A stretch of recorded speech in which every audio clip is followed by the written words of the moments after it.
Good morning friends. I hope आप मेरे साथ साथ ही जो भी टॉपिक मैं यहाँ कवर करती हूँ उनको कर रहे होंगे।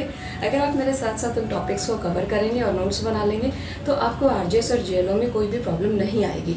तो students, today's topic is arrest. जो सीआरपीसी है उसका हम जो टॉपिक अरेस्ट है उसको करेंगे and it is given under chapter 5 of CrPC.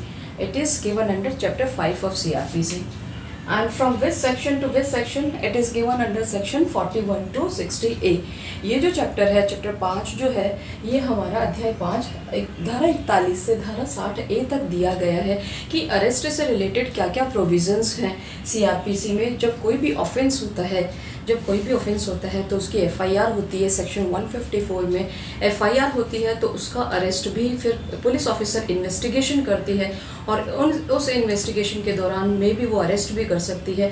तो वो जो पावर है वो किस को वो पावर है अरेस्ट की? क्या केवल पुलिस ऑफिसर ही अरेस्ट कर सकती है? क्या कोई आम आदमी अरेस्ट नहीं कर सकता है? क्या जुडिशियल मजिस्ट्रेट्स भी अरेस्ट कर सकते हैं? ये सारे क्वेश्चंस का आंसर हमें इस चैप्टर 5 में मिलेगा।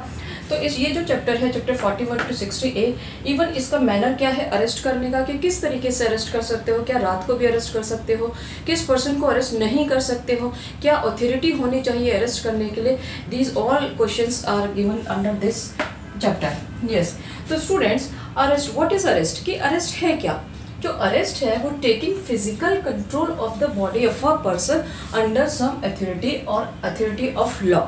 इट मीन्स कि किसी का भी फिजिकली कंट्रोल लेना किसी पर्सन का अपने हैंड में, और वो अथॉरिटी के अंडर में होना चाहिए। अगर आप विदाउट अथॉरिटी किसी को कंट्रोल, उसकी फिजिकल बॉडी को कंट्रोल करते हो, then it is not come under the legal arrest, then it comes under the illegal arrest, कि वो इलीगल अरेस्ट कहलाएगी अगर आप विदाउट अथॉरिटी किसी को अरेस्ट करते हो। तो अरेस्ट की जो डेफिनेशन है वो आपकी यही है कि taking physical control of the body of a person under the authority of a law by police officer और by public person, private person और by magistrate.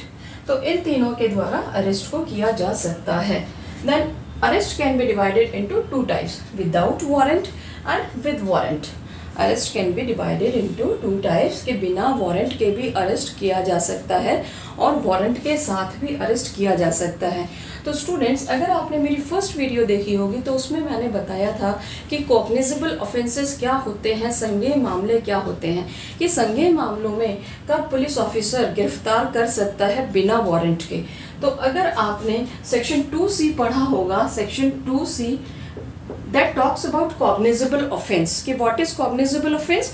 Police officer has power to arrest without warrant. उसको हम cognizable offense कहते हैं कि संज्ञेय मामले वो मामले होते हैं जिसमें पुलिस ऑफिसर बिना वारंट के उसी समय पर्सन को गिरफ्तार कर सकता है यदि किसी ने कोई क्राइम या ऑफेंस किया है तो। नेक्स्ट इज विद वारंट, कि वारंट के साथ कब गिरफ्तार कर सकते हैं, and it is provided under section 70 to 79, कि वारंट के साथ हम उसको कब गिरफ्तार कर सकते हैं, कि मजिस्ट्रेट से वारंट लाना ही होगा। अब ये वारंट क्या है? What is warrant?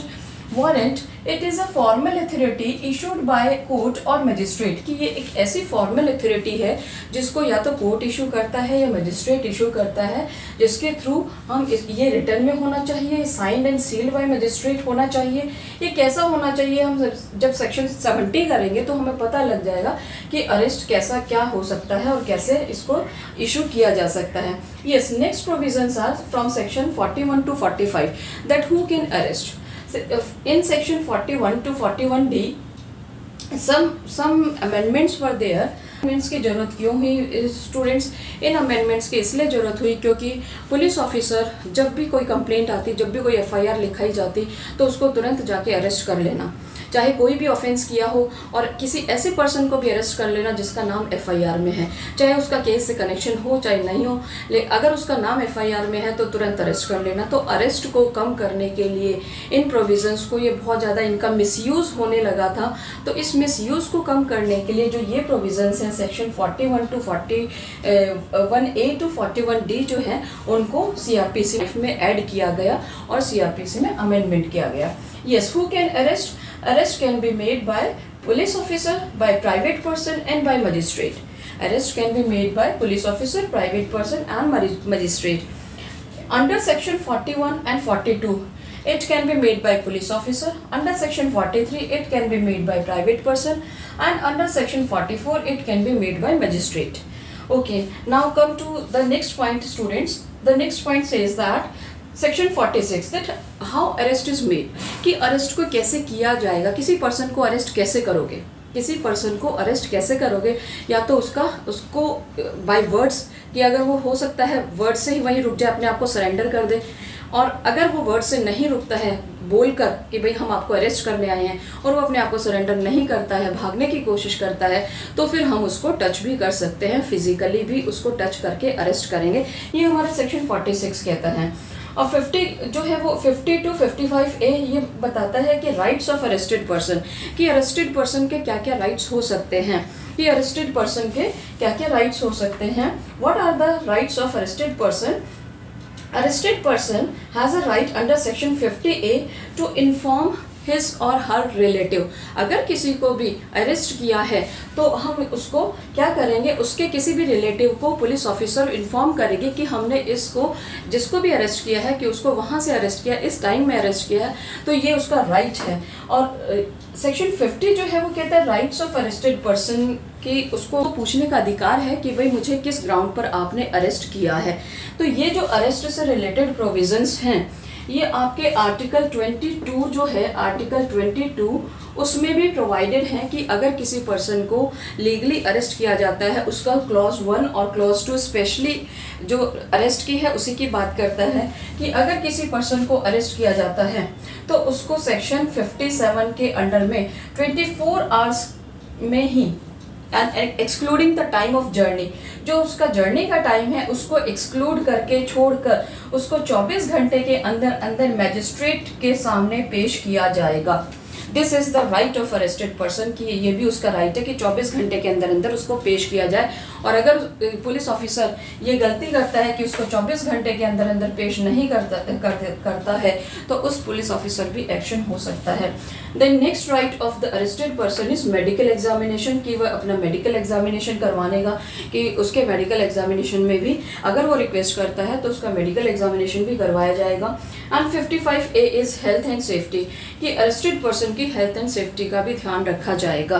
तो स्टूडेंट्स ये जो अरेस्ट से रिलेटेड प्रोविजंस हैं इनको हमें कॉन्स्टिट्यूशन से भी रिलेट करके पढ़ना होगा, और ये CRPC में जो प्रोविजंस है जनरल प्रोविजंस है, जनरल एक फ्रेमवर्क है।